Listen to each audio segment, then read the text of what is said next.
ओम नमो भगवते वासुदेवाय।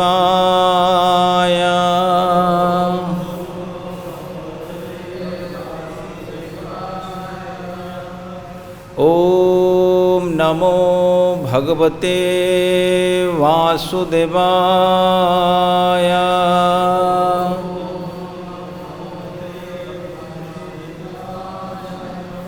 ओम नमो भगवते वासुदेवाय।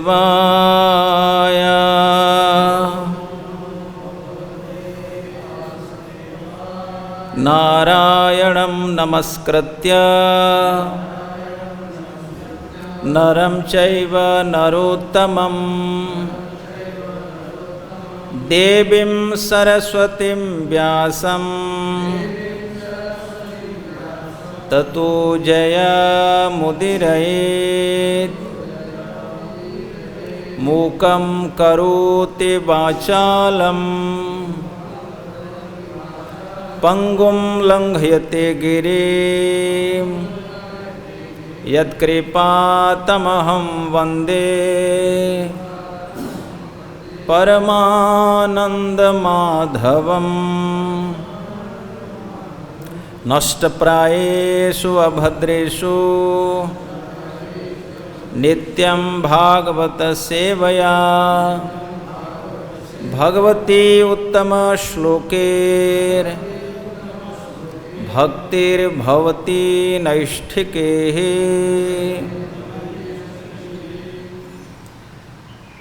श्रीमद्भागवतम सप्तम स्कंध अध्याय 5 श्लोक क्रमांक 12। स यदानुव्रतः पुंसां पशुबुद्धिर्विभिद्यते अन्य एष तथान्यो अहम् इति भेदगता सती। स यदानुव्रतः पुंसां पशुबुद्धिर्विभिद्यते अन्य एष तथान्यो अहम्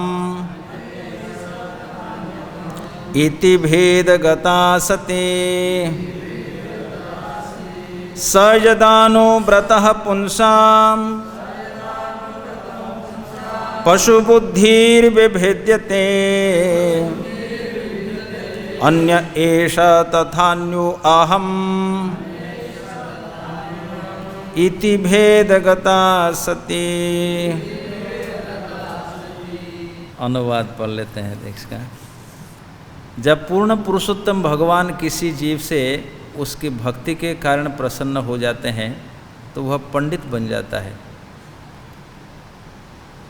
और वह शत्रु तथा मित्र तथा अपने में कोई भेद नहीं मानता। तब वह बुद्धिमानी से सोचता है कि हम सभी ईश्वर के नित्य दास हैं, अतएव हम एक दूसरे से भिन्न नहीं हैं। यह तात्पर्य कहाँ तक गया था? आधा से ज़्यादा। ये हिरण्यकशिपु ने प्रहलाद महाराज यहाँ तक गया था क्या? मेरे ख्याल में यहीं से पढ़ लेते हैं। आधा तो पढ़ा हुआ सार्वभौम प्रभु ने पढ़ा था, आधा हम पढ़ लेते हैं। हिरण्यकशिपु ने प्रहलाद महाराज से पूछा कि वह अपने परिवार से विपरीत क्यों हो गया है।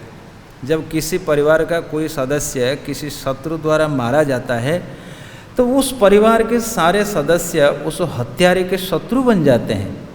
परंतु हिरण्यकशिपु देख रहा था कि प्रहलाद का तो हत्यारे से मैत्री भाव था, है ना। अतएव उससे पूछा, किसने तुम्हें इस तरह की बुद्धि उत्पन्न की है? क्या तुमने स्वयं यह चेतना विकसित की है? चूँकि तुम छोटे से बालक हो, अतएव किसी ने अवश्य ही तुम्हें इस प्रकार सोचने के लिए फुसलाया होगा। प्रहलाद महाराज कहना चाहते थे कि विष्णु के अनुकूल मनोवृत्ति तभी विकसित हो सकती है जब भगवान अनुकूल हो। ये बहुत ही महत्वपूर्ण लाइन है। प्रहलाद महाराज ये कहना चाहते थे कि विष्णु के अनुकूल मनोवृत्ति तभी विकसित हो सकती है जब भगवान अनुकूल हो। जैसा कि श्रीमद् भागवत गीता में कहा गया है, कृष्ण सबके मित्र हैं। श्रुत सर्वभूतानां ज्ञात्वा माम शांतिमृच्छति। भगवान कभी भी लाखों जीवों में से किसी के भी शत्रु नहीं होते, वो तो सदा सबके मित्र है। यही असली ज्ञान है। यदि कोई सोचता है कि भगवान उनके शत्रु है तो उसकी बुद्धि पशु बुद्धि है। वह मिथ्या ही सोचता है, मैं अपने शत्रु से भिन्न हूँ और मेरा शत्रु मुझसे भिन्न है। क्योंकि शत्रु ने ऐसा किया है, अतः मेरा कर्तव्य यह है कि मैं उसका वध करूं। इस भ्रांत धारणा को इस श्लोक में भेदगता असत्य के रूप में वर्णित किया गया है। वास्तविक तथ्य तो यही है कि प्रत्येक व्यक्ति भगवान का दास है। जैसा कि श्री चैतन्य महाप्रभु ने चैतन्य चरितामृत में पुष्टि की है, जीवेर स्वरूप है कृष्णेर नित्य दास। ईश्वर के दास के रूप में हम सभी एक हैं और शत्रुता और मित्रता का कोई प्रश्न नहीं उठता। यदि मनुष्य वास्तव में यह समझ ले कि हम में से प्रत्येक व्यक्ति भगवान का दास है, तो फिर शत्रु या मित्र का प्रश्न कहाँ उठता है। भगवान की सेवा करने के लिए सबके प्रति मैत्री भाव रखना चाहिए। हर एक को चाहिए कि दूसरे द्वारा की गई भगवान की सेवा की प्रशंसा करे और अपनी सेवा पर गर्वित ना हो। यही वैष्णवों के सोचने की विधि या वैकुंठ विचार है। सेवा करने के लिए दासों में स्पर्धा हो सकती है, बाह्य रूप से होड़ लग सकती है, परंतु वैकुंठ लोक में तो दूसरे दास की सेवा की प्रशंसा होती है, निंदा नहीं। यह वैकुंठ की स्पर्धा है। यहाँ पर दासों के मध्य शत्रुता का प्रश्न ही नहीं उठता। प्रत्येक व्यक्ति को पूरी सामर्थ्य भर भगवान की सेवा करने देना चाहिए और हर एक को चाहिए कि दूसरे द्वारा की जाने वाली सेवा की प्रशंसा करे। वैकुंठ के कार्यकलाप ऐसे ही है। क्योंकि हर व्यक्ति दास है, अतः हर एक समान स्तर पर होता है और उसे अपने सामर्थ्य के अनुसार भगवान की सेवा करने दी जाती है। जैसा कि भगवत गीता से 15:15 में पुष्टि होती है, सर्वस्य चाहम हृदय सन्निष्टो मत्तः स्मृति ज्ञानम अपोहनम च। भगवान सबके हृदय में स्थित हैं और दास की मनोवृत्ति के अनुसार आदेश देते हैं, परंतु भगवान भक्तों तथा अभक्तों को भिन्न भिन्न आदेश देते हैं। अभक्तगण परमेश्वर की सत्ता को चुनौती देते हैं, अतः भगवान ऐसा आदेश देते हैं जिससे अभक्त जन्म जन्मांतर भगवान की सेवा को भूलता रहता है और प्रकृति के नियमों के द्वारा दंडित होता रहता है। किंतु जब भक्त अत्यंत निष्ठापूर्वक भगवान की सेवा करना चाहता है तो भगवान भिन्न रीति से आदेश देते हैं। भगवत गीता 10:10 में भगवान कहते हैं, तेषां सततयुक्तानां भजतां प्रीतिपूर्वकं ददामि बुद्धि योगम तम येन मामुपयान्ति ते। जो निरंतर मेरी भक्ति करते हैं और प्रेम पूर्वक मेरी पूजा करते हैं, उन्हें मैं बुद्धि देता हूँ जिससे वे मेरे पास आ सकते हैं। प्रत्येक जीव वास्तव में दास हैं, वह ना तो शत्रु है ना मित्र, और हर व्यक्ति भगवान के पृथक पृथक आदेशानुसार कार्य करता है, क्योंकि वे प्रत्येक जीव को उसकी मानसिकता के अनुसार निर्देश देते हैं। श्रील प्रभुपाद महाराज की जय। ओम अज्ञानतिमिरान्धस्य ज्ञानाञ्जनशलाकया चक्षुरुन्मिलितं येन तस्मै श्री गुरवे नमः। आप सभी भक्तों का स्वागत करता हूं और विशेष रूप से परम पूज्य श्री राधा रमण महाराज जी और भक्ति आश्रय वैष्णव स्वामी महाराज जी का स्वागत करता हूं और सबसे आशीर्वाद की कामना करता हूं। आप सभी भक्तजन ये सद्भावना बना के रखें जिससे हमारी बुद्धि सही रास्ते में चले, सही मार्ग में चले।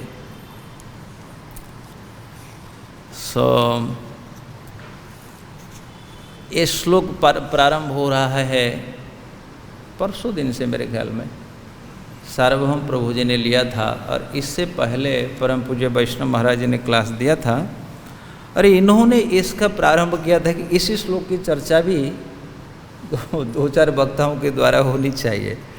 जैसे आपने सुना वो वाला प्रहलाद महाराज जी का जो बहुत ही क्रांतिकारी श्लोक है, तत्साधु मन्ये, इसकी कक्षा 7 दिनों तक लगातार चलती रही। मेरे ख्याल में सभी भक्तों को आनंद आया होगा। और अंतिम कक्षा दी थी महाराज जी ने, परम पूज्य राधा रमण महाराज जी ने, हमें बहुत अच्छा लगा। मैंने उस दिन आपको फ़ोन लगाया था पर उठाया, बहुत अच्छा। इससे क्या होता है, भक्तों में एक जागरूकता पैदा होती है कि श्लोकानुसंधान करना। एक श्लोक पर इतने भाव भी व्यक्त किए जा सकते हैं 7 दिनों तक, और इसका श्रेय धर्मात्मा जी को जाता है, क्योंकि इन्होंने ही कहा था कि भाई करना चाहिए लगातार 7 दिनों तक, और कोई भी बोर नहीं हुआ। इस श्लोक में तात्पर्य बहुत बड़ा है। आधा तात्पर्य सार्वभौम प्रभु जी ने किया था और आधा हमने पढ़ा। देखिए, श्लोक शब्द का थोड़ा सा हम शब्दों पर दृष्टिपात करें, बड़ा सरल है। स जदानुव्रतः पुंसाम पशु बुद्धिर विभिद्यते, ये जो लिखा हुआ है, स जदानुव्रतः, स माने भगवान। अच्छा, ठीक, थोड़ी भूमिका है। प्रहलाद महाराज किसको उत्तर दे रहे हैं?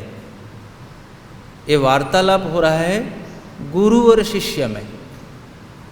पहला वार्तालाप था पिता और पुत्र के मध्य, और वर्तमान का जो वार्तालाप है गुरु और शिष्य के मध्य। षंड अमर्क उनसे पूछ रहे हैं कि आप में ऐसी बुद्धि आई कहाँ से? इतने बच्चों को हम पढ़ाते हैं, किसकी बुद्धि ऐसी बिगड़ी हुई नहीं है? तुम्हारी बुद्धि ऐसी बिगड़ी हुई कैसी है? बिगड़ी हुई इन दी सेंस में व्यंगात्मक भाव से कह रहा हूँ। असुरों के लिए लगता था कि विष्णु भजन करना ये बिगड़ी हुई बुद्धि का लक्षण है ना। तो इसलिए षंड अमर को उनसे पूछते हैं कि भाई आपकी बुद्धि इस तरह से कैसे हो गई?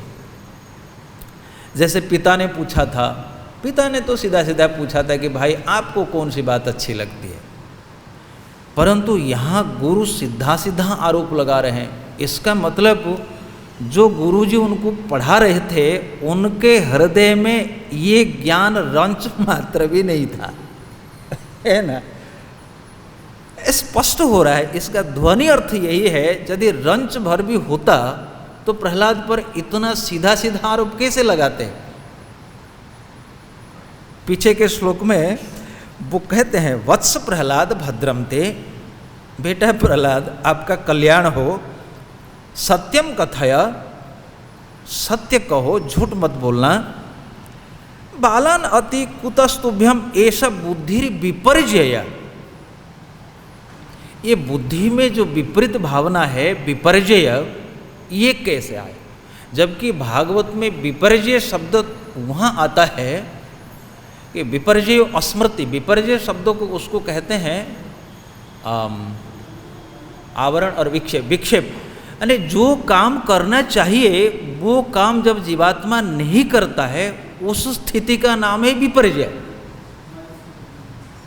भयम तो द्वितीयाभिनिवेशतः स्यात्, ईशात अपेतस्य विपर्जयो स्मृति।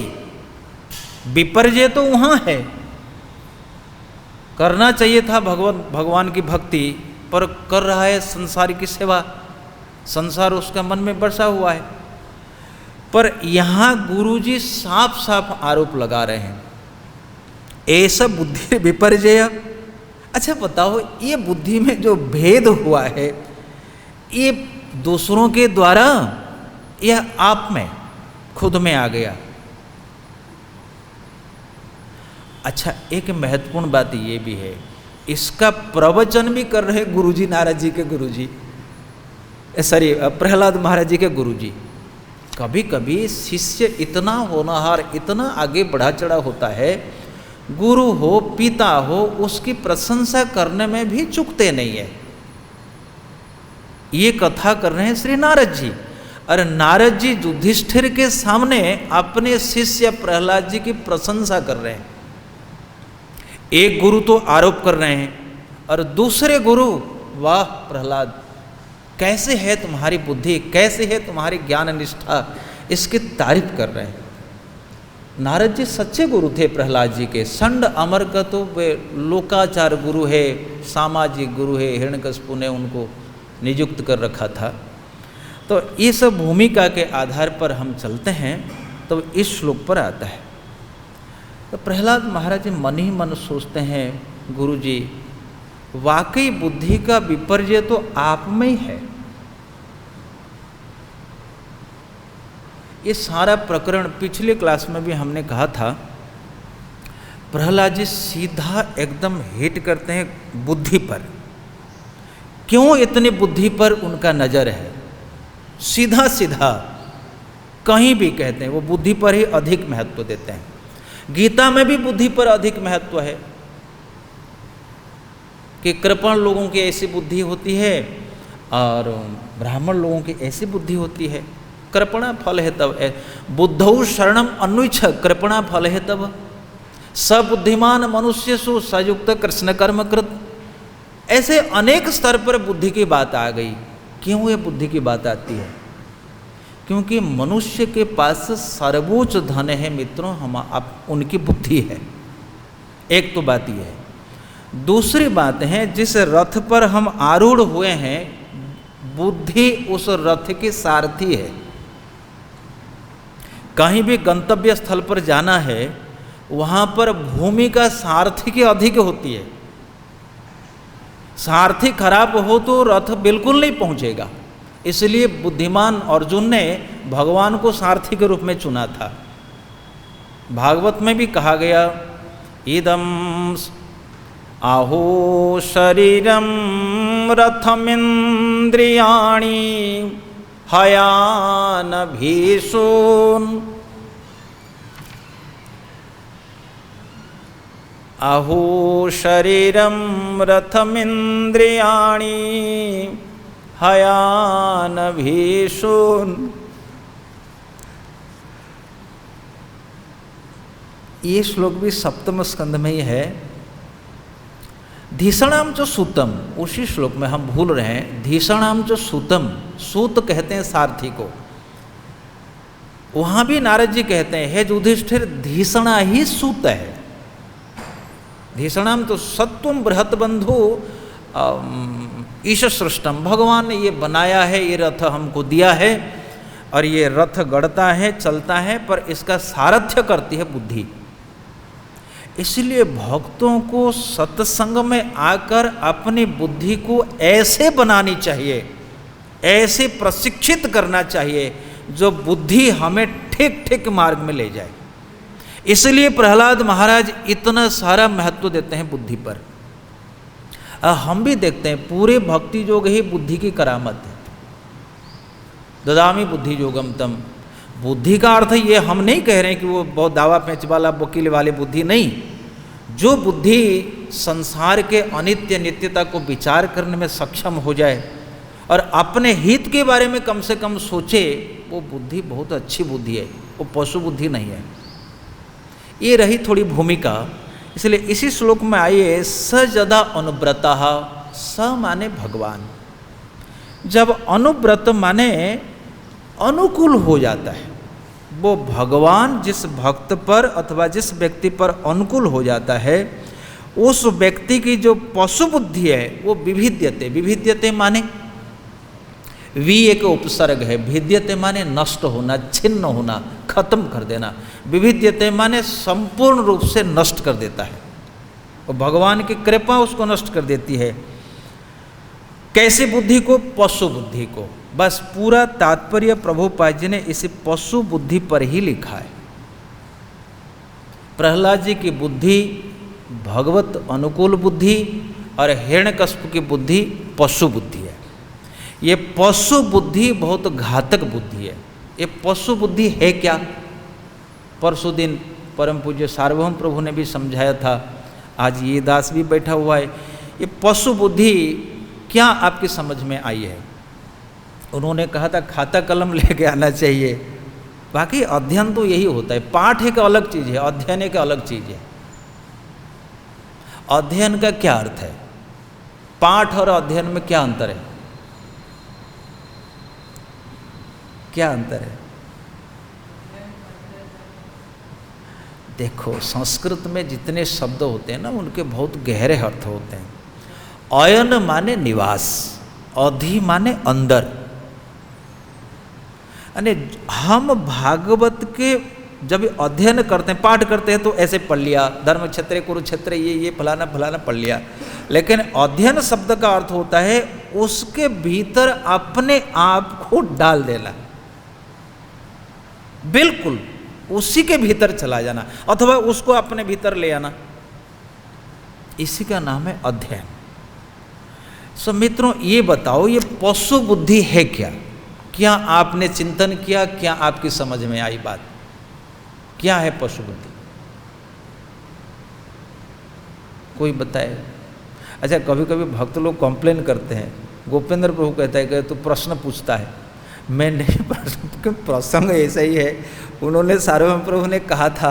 इसलिए हम देखो, मित्र में ऐसे कि विचार विमर्श है, ये कोई कक्षा भक्या नहीं है। प्रवचन करने के लिए पंडाल होता है। पशु बुद्धि क्या क्या है प्रीतिवर्धन जी? पशु बुद्धि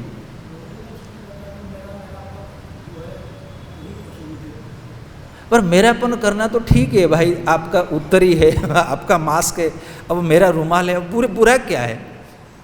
एक घड़ी, ये तो नहीं कहेंगे नरेंद्र मोदी की घड़ी है, भाई घड़ी मेरी है।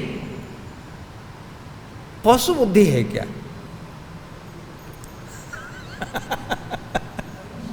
यस, नहीं वो तो बहुत गहरी बात हो गई, एकदम सामान्य बात है। आप देखेंगे टीकाओं में आचार्यों, यस वो ये, और कोई हाथ उठाया है? देखो, सार्वभौम प्रभु ने कहा था कि हमको चिंतन करना चाहिए, हमको मान अपमान का ज्ञान होना चाहिए, हमको त्रिगुणातीत अभी नहीं होना चाहिए। माना अपमान स्तुल्यो मित्रारि पक्षयो, ये बहुत बेकार बात है। ये अभी बिल्कुल नहीं चाहिए, अभी तो अपमान होना चाहिए, लगना चाहिए। ध्रुव महाराज जी को अपमान नहीं लगा होता, उनको ध्रुव लोग थोड़ी मिलता है। ये बात हम बाद में कहेंगे। कभी कभी हमारी कथा आपको समझ में थोड़ी दिक्कत तो हो रही होगी, लेकिन थोड़ी उदार चेतना से विचार करो। ये जो मैं मेरा वाला चल रहा है, ये ज्ञानी भक्त प्रहलाद जी कह रहे हैं। ये त्रिगुणातीत अवस्था की बात कही जा रही है, वो ठीक है। पशु बुद्धि आप कहेंगे महाराज? पशु बुद्धि माने टीकाकारों ने लिखा है अविवेक। अविवेक अविवेक को कहते हैं पशु बुद्धि, माने विवेक नहीं है। जो विवेक रहित बुद्धि है उसी को कहते हैं। उदाहरण के रूप में हम लोग देते हैं, देखते हैं, ये बंदर है वृंदावन में बहुत ज़्यादा है। आप देखेंगे, आप रोटी बंदरिया के बच्चे को दोगे, वो बंदरिया इतनी बदमाश होती है, वो उसका हाथ से रोटी छीन लेती। वो है ना, इस संसार में गरीबी में जब वो होता है, कोई माँ स्वयं मरती है और अपने बच्चों को खिलाती है, उसको पशु बुद्धि नहीं कहेंगे, उसको विवेक युक्त बुद्धि कहेंगे। बच्चा मेरा है, मैं मर जाऊं पर ये जीवित रहे। पर बंदरिया नहीं सोच रही है, बंदरिया उसे छीन करके खा रही है, उसको पशु बुद्धि कहते हैं, अविवेक है। अब प्रश्न उठेगा, विवेक क्या है? व्हाट इज विवेक? विवेक को शास्त्रों में बताया कि हर बात का समाधान है मित्रों। विवेक शब्द का अर्थ होता है नित्यानित्य वस्तु विचार विवेक। बुद्धि का एक ऐसा फेज है, ऐसा पक्ष है जो विचार कर ले कि ये नित्य है और ये अनित्य है, ये क्षणिक है और ये परमानेंट है, ये इटरनल है, ये चिरंतन है, ये क्षणस्थायी है। इसी को विचार कर ले, नित्यानित्य विचार विवेक, उसी को विद्या कहते हैं, उसी को ईश्वरीय बुद्धि कहते हैं, उसी को डिवाइन इंटेलिजेंस कहते हैं। पशु बुद्धि क्या है? मैं और मेरा, इसमें अविवेकता है, और पूरी अविवेकता में पूरी दुनिया छाई हुई है। ये जो लड़ाई चल रही है, ये लड़ाई किसके चलते चल रही है? अविवेक के चलते। हमने एक रेखा खींची भूगोल पर, धरती पर, ये भूमि हमारी है, ये भूमि तुम्हारी है ना। आज अगर परीक्षित महाराज होते, किंग पुरुष वर्ष पर उन्होंने विजय पाई थी, चाइना कहते भारत का एक अंश है, तो लड़ते क्यों? विचार करके देखिए, लड़ाई हो रही है, चाइना वाले कह रहे हैं कि ये भूमि हमारी है, किंग पुरुष वर्ष के अधिकार हमारा है, और हम कह रहे हैं कि हिमालय के दक्षिण से और भारत महासागर के उत्तर की ओर जो भूखंड है उसके अधिपति हम हैं। हो गई लड़ाई। इसी को अविवेकता कहते हैं। भाई, ना तो ये भूखंड तेरा है, ना तो ये भूखंड मेरा है, ये सारा भूखंड तो वो भूपति भूदेव का है, भगवान का है। इसलिए इसको पशु बुद्धि कहा गया, अविवेकी बुद्धि कहा गया। दूसरी बात, इनमें पशुता क्या है? पशुता यही है कि अपना स्वार्थ नहीं जानता। नते विदुः स्वार्थ गति में ही विष्णु, वो स्वार्थ गति विष्णु को ना जानकर अपने स्वार्थ संसार को समझा है। सबसे प्रकृष्ट उदाहरण इस कोरोना काल में दुष्ट चिकित्सक, प्रत्यक्ष उदाहरण थे, थोड़ा समझने में सहूलियत होती है। ऐसा हम नहीं कह रहे, बहुत चिकित्सक है जिनके चिकित्सा के फलस्वरूप प्राण बचते हैं, पर मीडिया के द्वारा जो जो सब न्यूज प्रकट होती है उससे जब हम लोग पढ़ते हैं तो उससे बुद्धि ढवांडुल होती है। अभी बिहार के घटना, एक महिला रो रो करके कहती है उसके पति को कोरोना हुआ, वो लेकर के हॉस्पिटल गई, उसके साथ छेड़खानी हुई। डॉक्टरों ने उस हॉस्पिटल के कर्मचारियों ने उसके शरीर के साथ खेल खेला, अंततः उसके पति को मरवा दिया, मर गया। सोचिए, जब कोरोना का तांडव, डॉक्टर वो भी देख रहे हैं कई लोग एम्स से मर गए, लेकिन वो अपना स्वार्थ नहीं समझ रहे हैं। इसको पशु बुद्धि कहेंगे कि नहीं कहेंगे? कितनी बड़ी मूर्खता है। केवल वहां नहीं, यहां भी है, सब जगह में है। कल कोई कह रहा था कि पब्लिक को, किसी लेबर को महाराज बुलाते हैं, और मान लीजिए हॉस्पिटल में 100 बेड है, लेबर को बुलाते हैं भाई 500 रुपये हम देंगे, वो बेड पे लेट जाओ, बेफिजूल का कोरोना केस देते हैं। जब कोई पेशेंट आता है उनको कहते हैं बेड खाली नहीं, अरे भाई कैसे कराओ ना, नहीं एक बेड का 5 लाख रुपए लगेंगे, लो उसको 1000 रुपया देते हैं, 5 लाख रुपए इधर से। इसको पशु बुद्धि कहेंगे कि नहीं कहेंगे? इसी को मेरा तेरा कहते हैं, इसी को अविवेक बुद्धि कहते हैं। इससे स्वार्थ सिद्ध नहीं हो रहा है। कंस को वसुदेव ने समझाया, पुनर्जन्म तो निश्चित है भाई, जो तुम कर्म करोगे वो ही तुमको फल देगा। इसलिए बुद्धिमान व्यक्ति दूसरों से द्रोह नहीं करता, दूसरों से हिंसा नहीं करता, दूसरों को पीड़ित नहीं करता, वही कर्मफल जाता है। इसलिए भक्तों मित्रों, ये जो बुद्धि है, यदा जम अनुप्रतः पुंसाम पशु बुद्धि विभिद्यते। लेकिन ये जो चक्कर चल रहा है, ये जो समस्या चल रही है, पशु बुद्धि, अविवेकिता, अपने स्वार्थ के बारे में नहीं जानना, रथ को ड्राइविंग करके चला करके खड्डे में गिरा देना, ये तो पशु बुद्धि है। इसलिए सार्वभौम प्रभु ने कहा इस पर विचार करना चाहिए। विचार करिले चित्ते हवे चमत्कार। और चैतन्य महाप्रभु ने भागवत को इस ऐसे पढ़ने के लिए कहा है। श्रीमद् भागवत अर्थानम आस्वादो रसिकै सह। हमारा कितना भाग्य है, भक्तों का कितना भाग्य है, भक्त रसिकों के मध्य बैठ करके ये परमहंस संहिता की चर्चा का सौभाग्य प्राप्त कर रहे हैं उनके सामने, इनके ही सामने। श्री कृष्ण के सामने युधिष्ठिर को सुना रहे थे नारद जी, बड़े भाग्यशाली। सेम दृश्य यहां है, श्री कृष्ण के सामने ये दास सुना रहे हैं आपको। खैर वो नहीं है, पर तुलनात्मक दृष्टि से बिल्कुल वही नजारा है, वही नजारा है। इंद्रप्रस्थ में कथा चल रही थी, दुष्ट बुद्धि पशु बुद्धि विभिद्यते, छिन्न भिन्न होता है। भेद्यते हृदय ग्रंथि छिद्यन्ते सर्व संशया।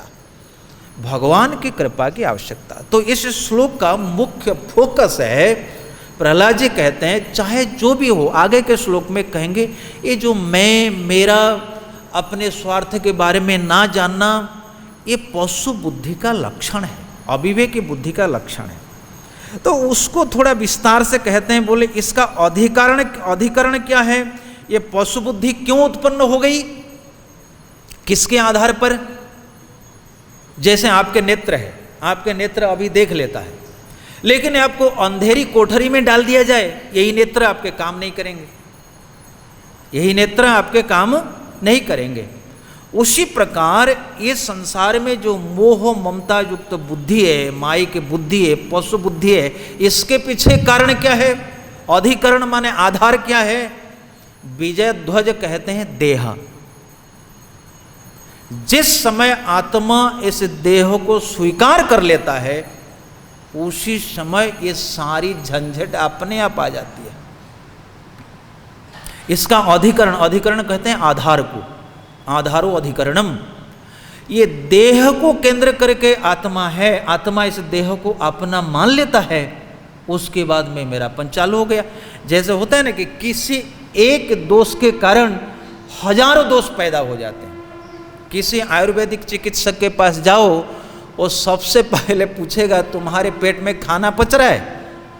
हमारे के प्रभु जी थे, वो अभी लॉकडाउन में नहीं आ रहे हैं, क्या नाम प्रभु जी, वो जो हमारे उड़ीसा के गदाधर प्रभु के पास चिकित्सा करने जाओ, वो कहेंगे तुम्हारी अग्नि धीमी है।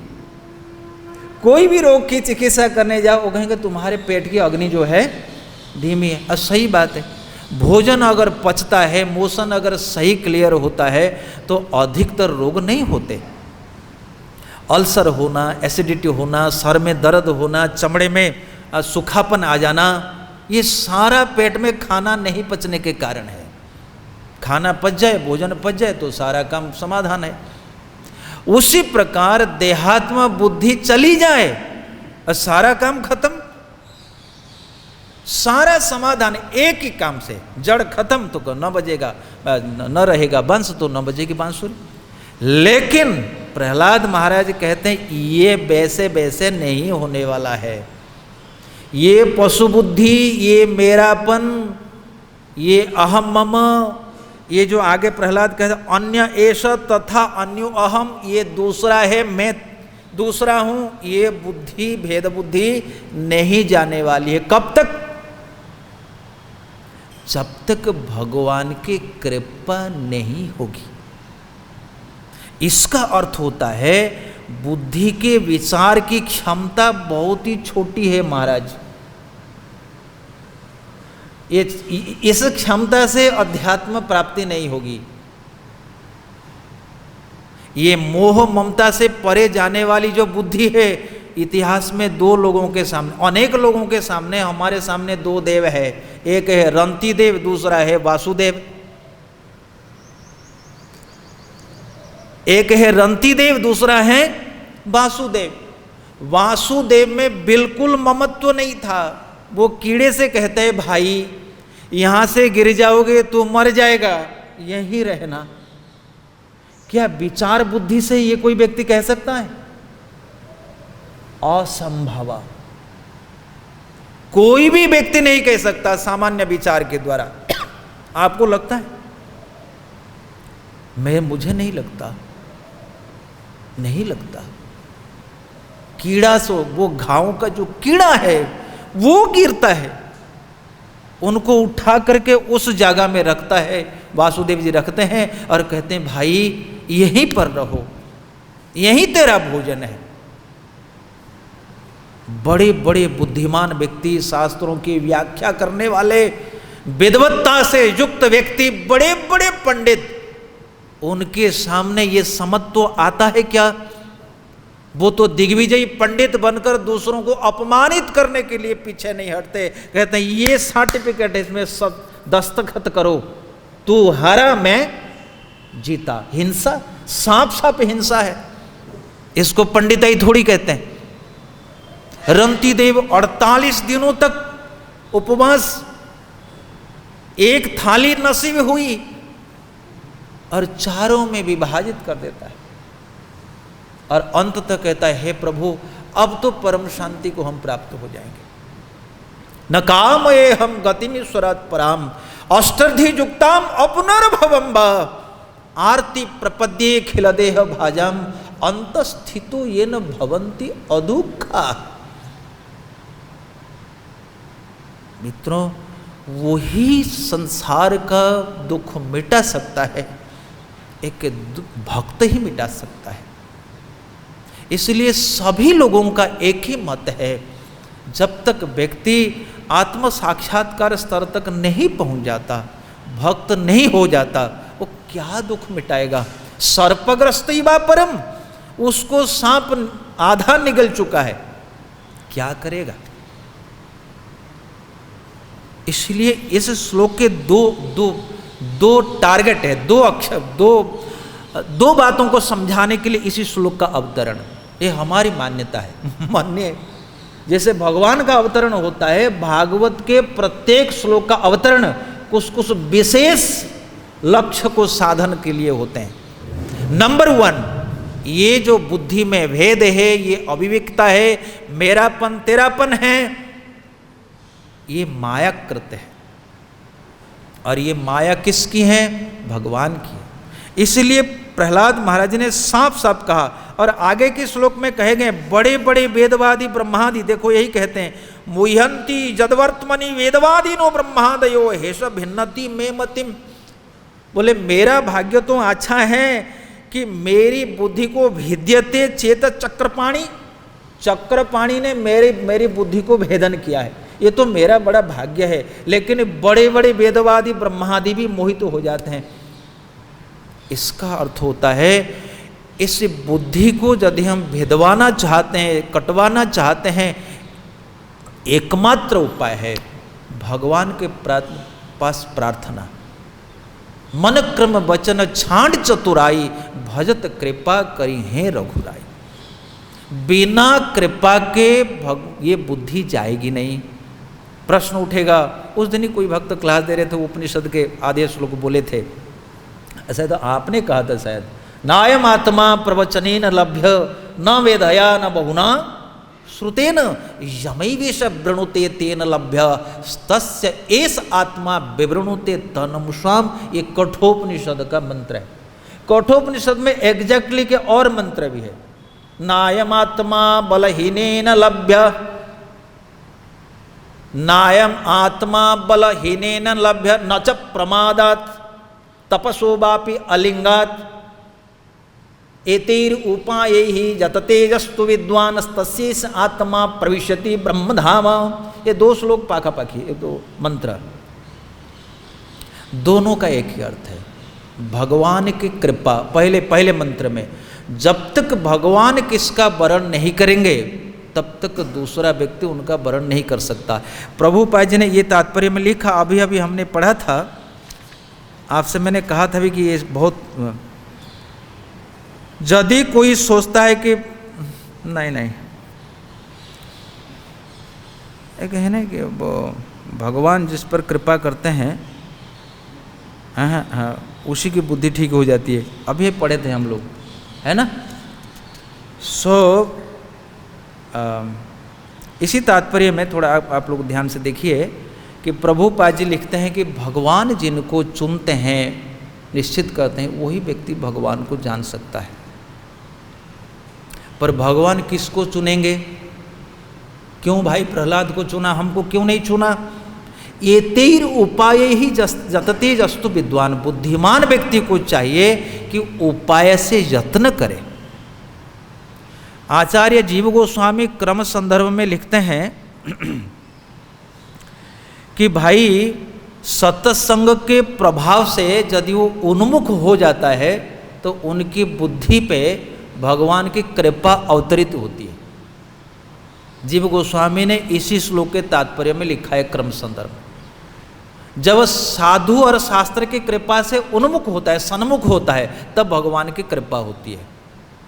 मेरे ख्याल में चैतन्य चरितामृत में भी यही पद है, साधु शास्त्र कृपाए यदि कृष्णन्मुख है, सही जीव निस्तरे माया ताहते छाड़े। साधु और शास्त्र की कृपा, सो मुख्य बात है कृपा। तो सभी लोगों ने कहा ये पशुतुल्य बुद्धि है। एक आचार्य हुए वीर राघवाचार्य, उन्होंने लिखा यस्तु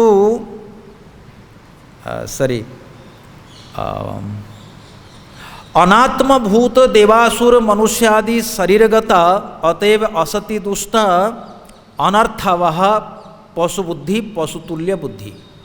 बहुत सुंदर भाव है। अनात्मभूता, जो आत्मा नहीं है, अनात्म है, चाहे कोई भी देह हो, चाहे देव हो, असुर हो, किन्नर हो, गंधर्व हो, कुछ भी हो।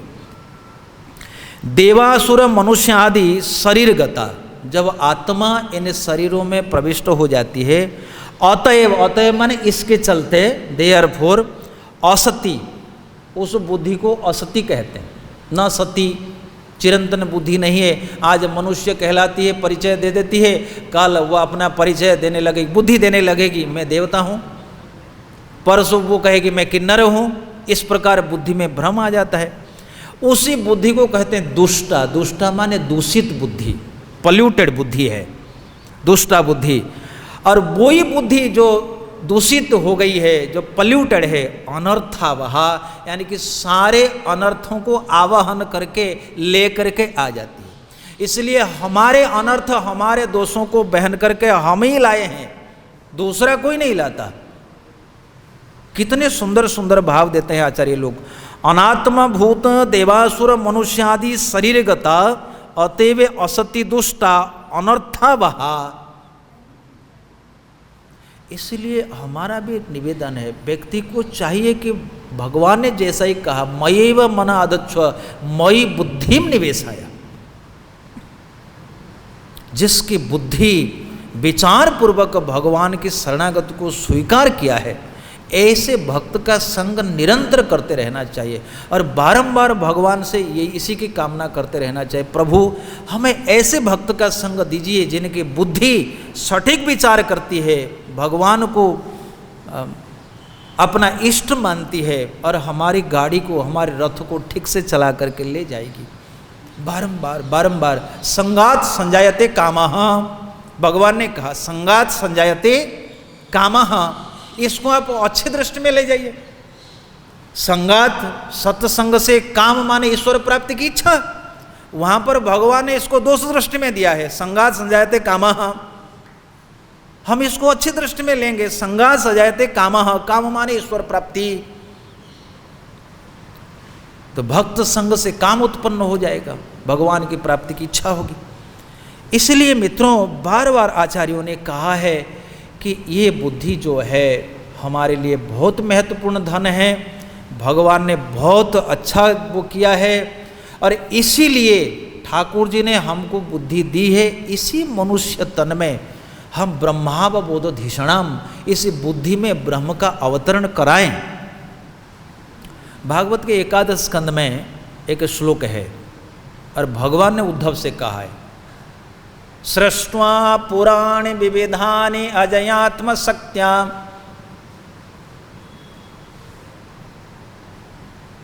भगवान अज ने, भगवान श्री नारायण ने अपनी शक्ति माया से सृष्ट्वा पुराण विविधानि अजयात्म शक्त्या सरीसृप पशुन खगदंश मत्स्यान तैस्तैरतुष्ट हृदयान पुरुषम विधाय ब्रह्मा बबोधधिषणा मुदमापदेव। भगवान ने भिन्न भिन्न शरीर को उत्पन्न किया अपनी माया शक्ति से। पशु, वृक्ष, कीट पतंग, देव, लेकिन किसी शरीर से उनको संतुष्टि नहीं हुई। क्यों नहीं हुई? किसी ने उनको पहचान नहीं पाया। कोई पेरेंट्स, कोई पिता माता ऐसे बच्चों को उत्पन्न करे जो विकलांग हो, जो बोल ना सके, गूंगे हो, बहरे हो, क्या पिता माता को अच्छा लगेगा? उनका मन संतुष्ट किया होगा? ऐसे 100 बच्चे पैदा हो जाए, वो पिता माता जीवन में सुखी नहीं होंगे। पर एक बच्चा हो और अपने नन्हे मुन्ने तोतली तोतली बोली से माँ कह दे, पापा कह दे, वो पिता माता को परमानंद की प्राप्ति होती है। उसी प्रकार भगवान ने अनेक पूर्व बनाया। सृष्टवा पुराणी विविधानी अजयात्म शक्त्या।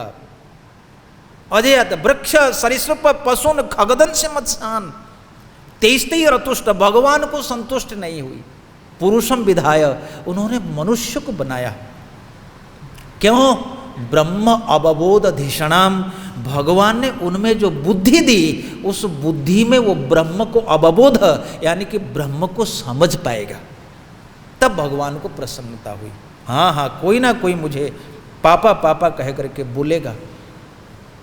इसलिए मित्रों, यही हमारे जीवन का उद्देश्य होना चाहिए कि पशु बुद्धि का परित्याग करें। और ये संसार अनित्य है। कोरोना काल बहुत अच्छा है। एक संत ने कहा, विपत्ति बहुत भली है। वो रहीम दास ने एक दोहा कहा, वो हमें याद नहीं हो रहा है। उसका अर्थ है कि प्रभु विपत्ति बहुत अच्छी है। उस विपत्ति काल में अच्छे और बुरे, अपने और परायों का ज्ञान बढ़िया होता है। संपत्ति में वैसा ज्ञान नहीं होता। कोरोना काल में और देखना क्या बाकी रह गया। तुम्हारे परिवार लोग पुत्र पिता की मुखाग्नि नहीं दे सकता।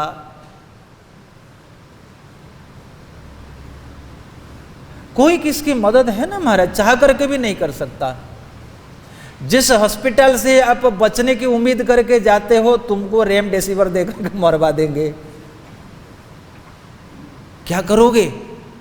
यमराज जी, यमदूत यही कहते हैं, वो विष्णुदूत यही कहते हैं, भाई जिनकी गोद में व्यक्ति जीने के लिए सर रखा है, वही उसका सर कत्ल कर रहा है। क्या भरोसा है? तो अनित्य विचार करने में कोरोना बहुत मददगार है।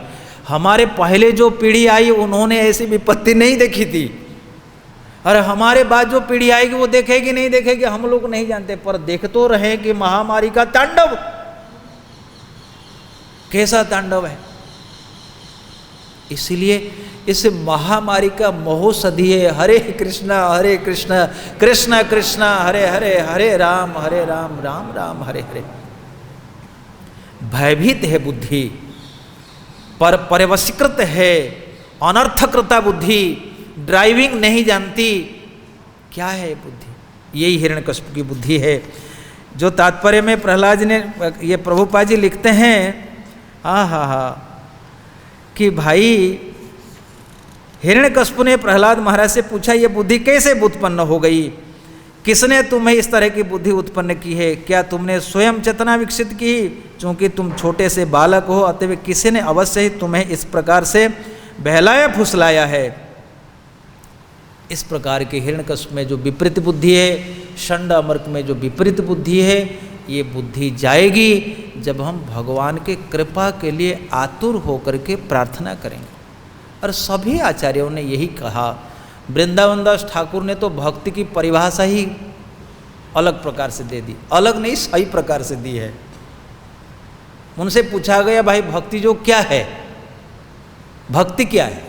आप लोग क्या समझते हो भक्ति क्या है? क्या है भक्ति?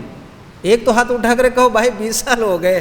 कोई तो हाथ उठाओ कि भाई भक्ति यही हम समझते हैं। क्या भक्ति है? हाँ, भक्ति है प्रीतिपूर्ण सेवा। और क्या भक्ति है? गुरु की आज्ञा का पालन करना। बहुत अच्छा है। और क्या भक्ति है? पर वृंदावन दास ठाकुर कहते हैं, भक्ति जोग भक्ति योग धाना, भक्ति यही कृष्ण नाम स्मरण क्रंदना। बोले सबकी भक्ति अलग अलग हो सकती है, लेकिन भक्ति है मित्रों कृष्ण का स्मरण करना। और हे कृष्ण, इतने दिन बीत गए, 20 साल बीत गए, 25 साल बीत गए, 30 साल बीत गए, झुर्रियां पड़ गई, काले बाल हमारे श्वेत वर्ण के हो गए, कब कृपा करोगे? रोते रहना। कृष्ण नाम स्मरण क्रंदन, ये वृंदावन दास ठाकुर। तत्ते अनुकंपाम सुसमीक्ष मानो, कब प्रभु कृपा करोगे? हमारी बुद्धि से विचार करके ये बुद्धि जाएगी नहीं।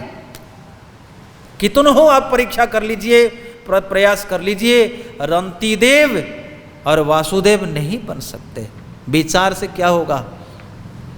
कृपा कृपा कृपा कृपा कृपा।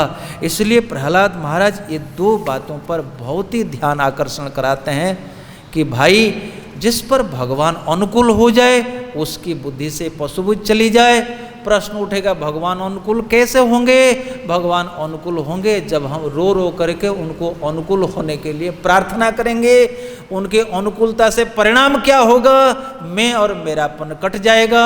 मैं और मेरापन कटने से क्या होगा?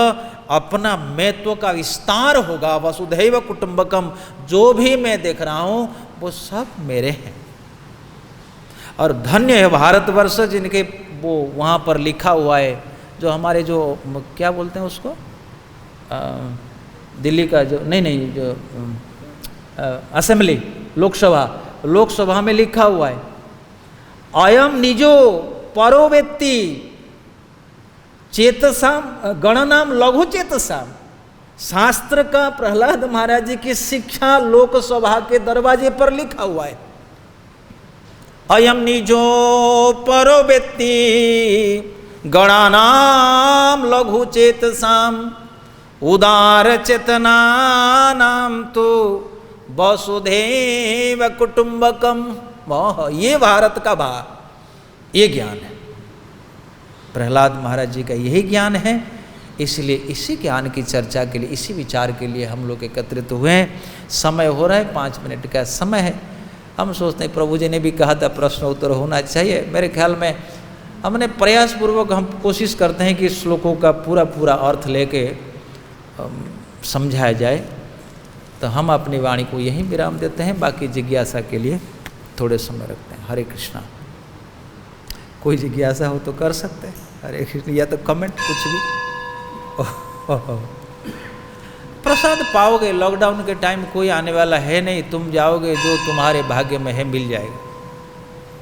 बाकी दिनों में प्रसाद शॉर्टेज होने की संभावना होती है, इन दिनों में नहीं है, क्योंकि जो है सो रहेगा, तुम खाओगे, तुम्हारे लिए बना है। तो 5-7 मिनट लेट हो जाए कोई बात नहीं, चिंता मत करो। प्रभु जी, सार्वभौम प्रभु ने कहा था कि श्लोक लंबा चलना चाहिए। कुछ आप कहेंगे, कुछ मंतव्य देंगे?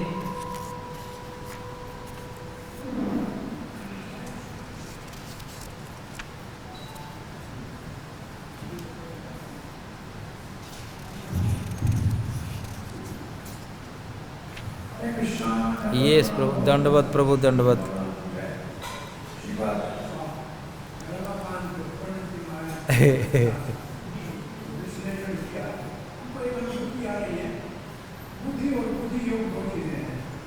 हाँ हाँ, बिल्कुल सही बात है।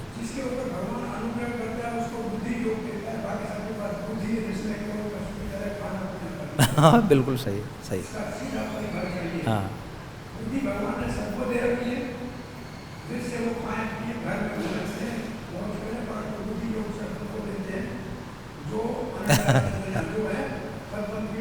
Yes yes yes yes. इतिमति रूप कल्पिता वितृष्णा, भीष्म ने भी बुद्धि लगाई।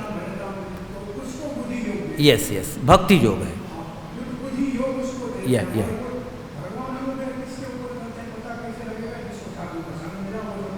यस, बिल्कुल राइट।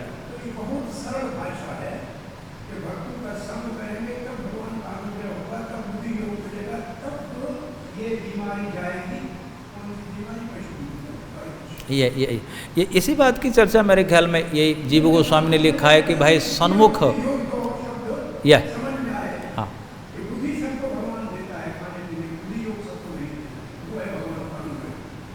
धन्यवाद। और कोई महाराज आप कुछ बताएं? महाराज आप कुछ ना कुछ दीजिए, flavour the class flavour. Yes yes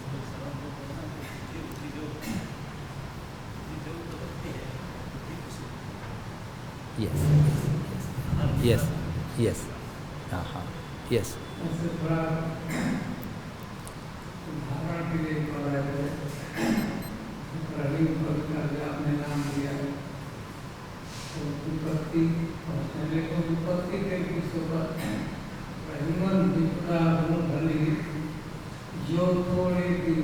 हाँ हाँ जी हाँ जी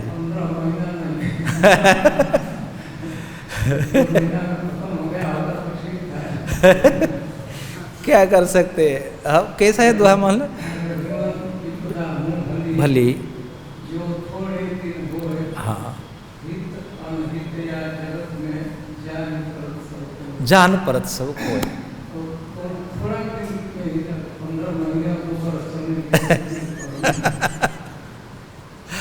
तो इसमें पर महाराज किसका हाथ है, वो कौन क्या कर सकता है वैसे 2 साल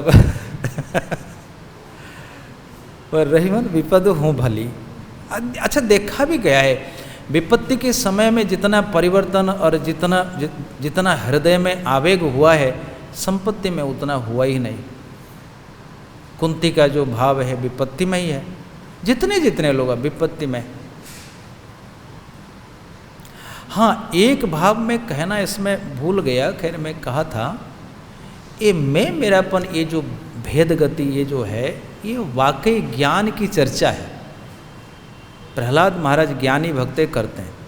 हमारे लिए इस विचार के धरातल पर ना जाकर जिस स्टेज में हम हैं ना उसी स्टेज में रहना चाहिए। उदाहरण के स्वरूप हाथी को मगर ने पकड़ा, हाथी यदि ये सोचने लगे अरे मैं क्या हूँ, मेरा शरीर जैसा ही है मगर का शरीर वैसा है, वो मगर खा रहा है और क्यों किसी को खा रहा है, ये बहुत दिक्कत। तो मैं मेरापन में भी कुछ फायदा है क्योंकि भाई मायाकृत भले ही हो पर मैं मेरापन में व्यक्ति आर्त होता है, हे प्रभु हमारी रक्षा करो, रक्षा करो। तो हमारे गुरु महाराज एक जगह में कहते हैं जब अदिति जी ने वो पयोव्रत किया, कश्यप जी ने जो ज्ञान दिया अदिति को, महाराज जी कहते हैं वो ज्ञान को ग्रहण नहीं किया, अच्छा हुआ। वो ज्ञान अगर अदिति ग्रहण कर लेती तो उनके घर में भगवान वामन देव का आविर्भाव नहीं हुआ होता। सो मैं मेरापन का भी कुछ फायदा है उसमें। जब विपदा आती है वो आता है तो व्यक्ति बहुत बहुत दयनीय अवस्था में भगवान का शरणापन्न होता है और शरणापन्न होकर पुकारता हो तो भगवान की कृपा होती है।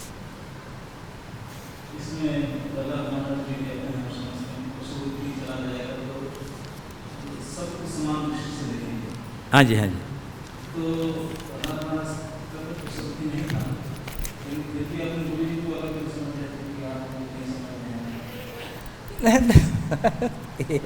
ये आप जानते हैं जानकर समान दर्शन करना मतलब ऐसा नहीं कि भाई पशु को मान लीजिए हम समान, हमारे घर में गाय है और हमारे घर में अपना भाई है तो भाई को चपाती देंगे गाय को घास देंगे।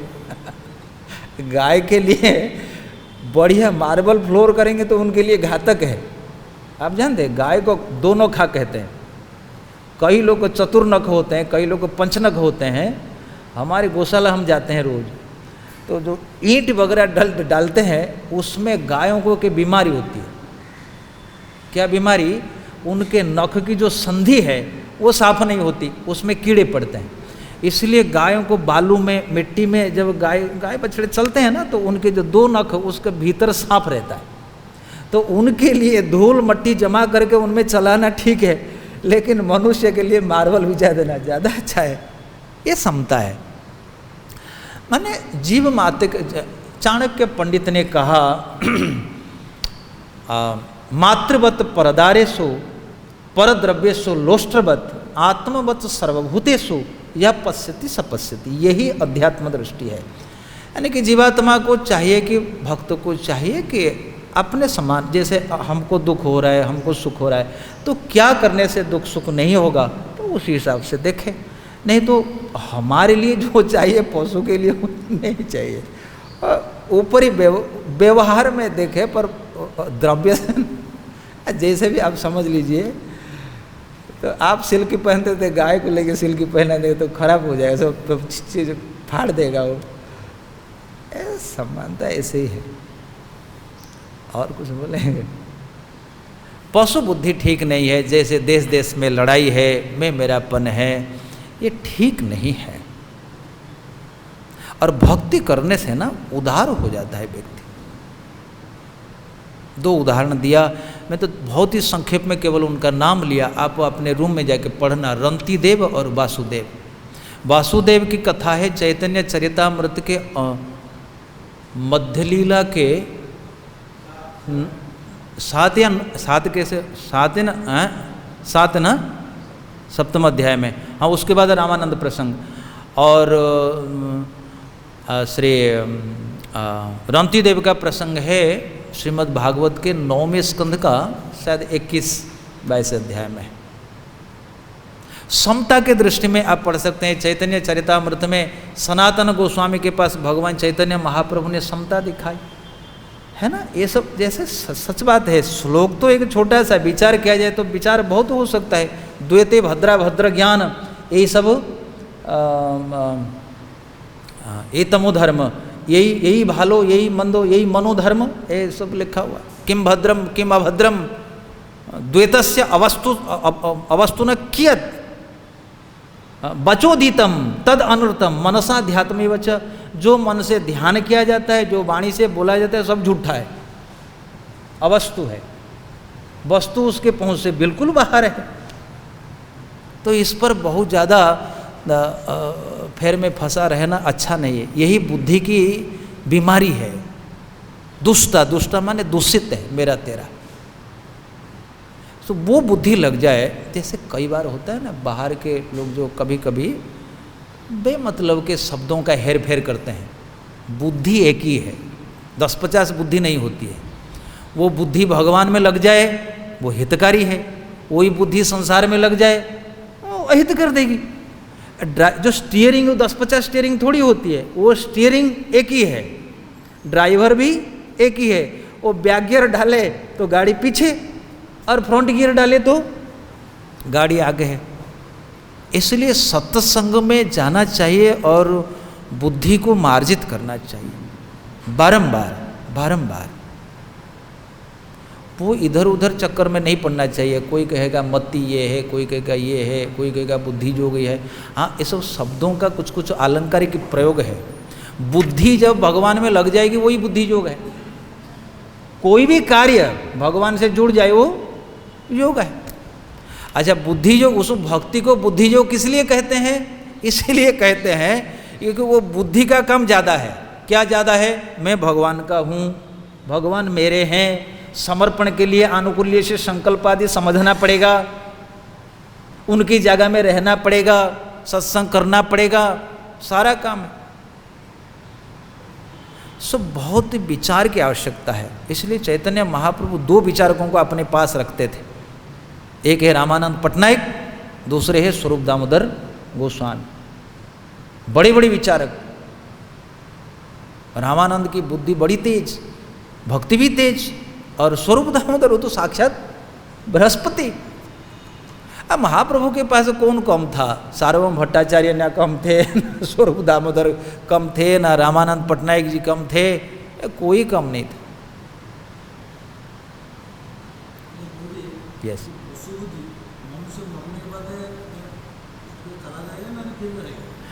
पशु बुद्धि देखो, जब तक भगवान की कृपा नहीं होगी तब तक रहेगी।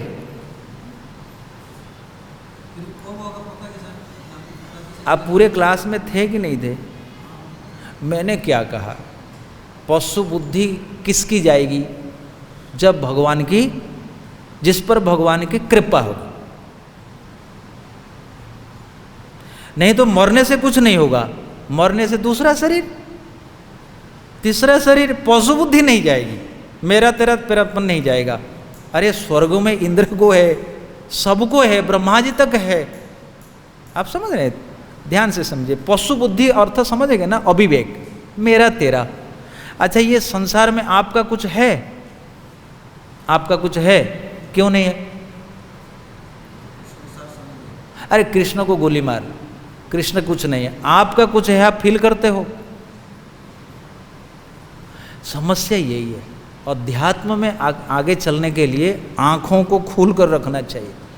आंखें खोल माने विचार करना चाहिए। मैटेरियल में भी हम बिल्कुल समझते हैं हमारा कुछ भी नहीं है, जो हम कहते हैं वो भी नहीं है।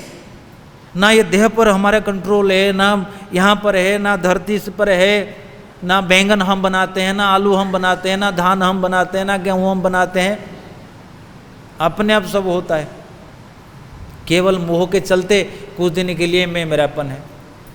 इसलिए पशु बुद्धि मरने के बाद भी रहेगी। हाँ, बढ़िया कारण है। मोबाइल चेंज करने से क्या होगा? सिम तो वही है, वही एयरटेल है। बहुत अच्छा है, बहुत अच्छा है। सिम तो वही है, आत्मा वही है।